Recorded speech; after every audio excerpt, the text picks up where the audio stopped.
Hello students, एक बार फिर से आप सभी का स्वागत है। ये चैनल खास करके क्लास 10 के विद्यार्थियों के लिए बनाया गया है, क्लास 10 मैथ के स्टूडेंट्स के लिए। अगर आप मैथ पढ़ना चाहते हैं तो आपको ट्यूशन पढ़ने की कोई ज़रूरत नहीं, सिर्फ इस चैनल पर आप बने रहिए और रेगुलर अपडेट इसका देखते रहिए। आपको हर एक अपडेट जैक का और साथ ही साथ मैथ्स के हर एक चैप्टर का क्वेश्चन आपको बनाया जाएगा, हर एक चैप्टर को आसानी से आपको समझा दिया जाएगा। कमज़ोर से कमज़ोर छात्र भी इसको अच्छी ढंग से मैथ्स में एक अच्छा मार्क्स हासिल कर सकेंगे। तो चलिए आज हम लोग देखेंगे माध्य कैसे निकाला जाता है। चैप्टर 14 से हम लोग सांख्यिकी का एक पार्ट है माध्य निकालना। तो माध्य निकालना सीखेंगे वर्गीकृत आंकड़ों का। कौन सी विधि से? प्रत्यक्ष विधि से। डाटा हमें दिया हुआ है, एक वर्ग अंतराल है, पहले 0 से 2, 2 से 4, 4 से 6, 6 से 8, इस तरह से बारंबारता उसका 1, 2, 3 ये सब दिया हुआ है। अब इसका क्या करना है, आपको प्रत्यक्ष विधि का उपयोग करके आपको इसका माध्य निकालना। तो कैसे निकालेंगे? सबसे पहले आपको एक डायग्राम बनाना है। यहाँ पे आप क्या लिखेंगे? वर्ग अंतराल। सबसे पहला जो कॉलम आपका बनेगा वो वर्ग अंतराल का बनेगा। इसके अलावे या तो क्वेश्चन में जो दिया रहेगा उस चीज़ को भी आप यहाँ पे मेंशन कर सकते हैं। अगर आप नहीं करें तो वर्ग अंतराल भी लिख सकते हैं। उसके बाद बारंबारता आप लिखेंगे।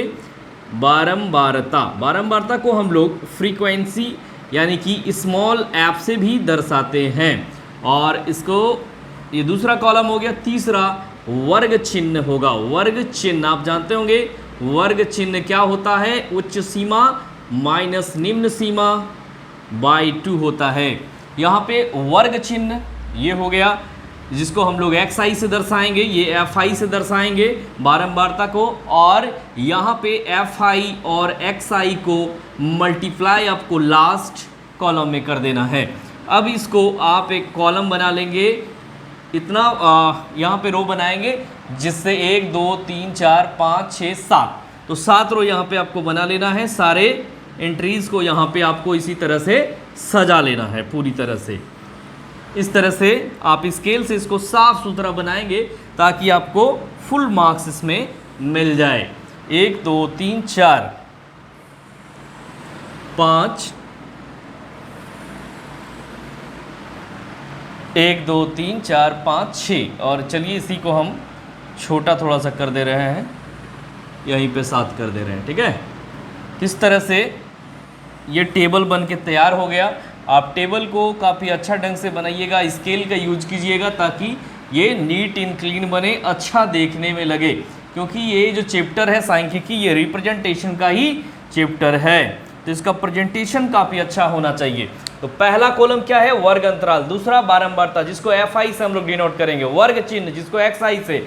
और लास्ट कॉलम में क्या करना है आपको? दोनों चीज़ों को मल्टीप्लाई कर देना, यानी कि fi और xi प्राप्त कर लेना है। तो चलिए हम लोग सबसे पहले वर्ग अंतराल क्या है? 0 से 2, अगला 2 से 4, इस तरह से यहाँ पे आपको लिख लेना है।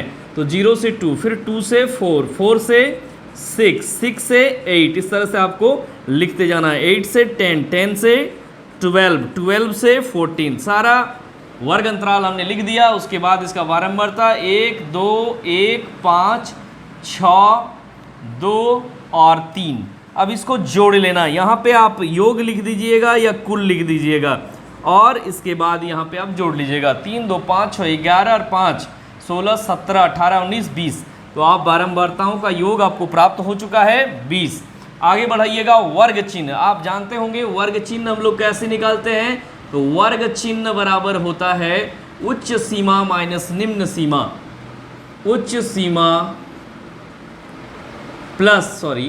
उच्च सीमा प्लस निम्न सीमा बटे 2। उच्च सीमा किसी भी वर्ग का, प्रत्येक वर्ग का अलग अलग वर्ग चिन्ह होगा। तो यहाँ पे फर्स्ट वर्ग अंतराल जो है वो 0 2, तो उच्च सीमा कितना है? 2, निम्न सीमा कितना है? 2 0। दोनों को जोड़ेंगे तो 2 को 2 से भाग देंगे, 1 आ जाएगा। तो वर्ग चिन्ह इसका 1 हो गया। दोनों को जोड़िए, 4 2 6, 6 को 2 से भाग दीजिए 3, उसी तरह से 6 4 10, 2 से भाग दीजिए 5, मतलब दोनों को जोड़ देना है और 2 से भाग देना है। 8 6 14, 14 को 2 से भाग देंगे 7, इस तरह से 8 और 10 18, 2 से भाग देंगे 9, 10 और 12 22, 2 से भाग देंगे 11, इसी तरह से 14 और 12 को जोड़ेंगे 26, 2 से भाग देंगे 13। तो ये आपका वर्ग चिन्ह भी प्राप्त हो चुका है। अब आपको क्या करना है? ये जो बारंबारता और वर्ग चिन्ह है दोनों को मल्टीप्लाई कर देना है। तो 1 इंटू 1 1 हो जाएगा, आगे 2 इंटू 3 6 हो जाएगा, 5 इंटू 1 5 हो जाएगा, 5 इंटू 1 5 हो गया, 7 इंटू 5 35 हो गया, आगे 9 इंटू 6 9 चौक 54 हो गया।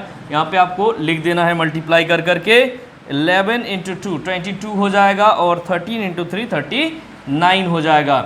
जिस तरह से हमने बारंबारता को जोड़ा था उसी प्रकार से अब FI/XI का भी योग आपको निकाल लेना है। तो देखिए 9 और 2 11 और 4 15, 9 to 11 4 15 20 25 25 और 6 31 32 का 2 लिखेंगे, कैरी रहा 3 3 3 6 और 2 8 8 और 8 16, यानी कि 162 आपको मिल चुका है, 162। इस तरह से आप इसको घेरा लगा दीजिएगा, बंद कर दीजिएगा, टेबल आपका कंप्लीट हो चुका है। बारंबारताओं का योग 20 है और FI/XI का योग 162 है। आप यहाँ पे निकाल सकते हैं। इसीलिए माध्य बराबर, माध्य को हम लोग x बार से भी डिनोट करते हैं। फॉर्मूला क्या होता है? समेशन, इसको समेशन बोला जाता है। सिग्मा है ये, FI into XI by summation FI। तो यहाँ पे इसको लिखेंगे समेशन FI/XI, यही है समेशन FI/XI। इसको जोड़ देना ही समेशन से दिखाया जाता है। तो 162 डिवाइड करना है समेशन FI, कितना है 20, इसको 20 से डिवाइड कीजिएगा, आपको क्या मिल जाएगा 8.1। तो ये 8.1 ही इसका माध्य निकल गया। बहुत ही आसानी से इस प्रकार से आप कौन सी विधि, प्रत्यक्ष विधि का उपयोग करके वर्गकृत आंकड़ों का डाटा, वर्गीकृत आंकड़ों का माध्य आसानी से निकाल सकते हैं। अब इसके बाद हम लोग और भी जो अन्य 2 विधि हैं उन विधि से भी माध्य निकालना सीखेंगे। अगर वीडियो अच्छा लगा हो तो लाइक करें, अपने दोस्तों को शेयर करें और इस चैनल को सब्सक्राइब कर लीजिए। थैंक यू, मिलते हैं नेक्स्ट वीडियो में।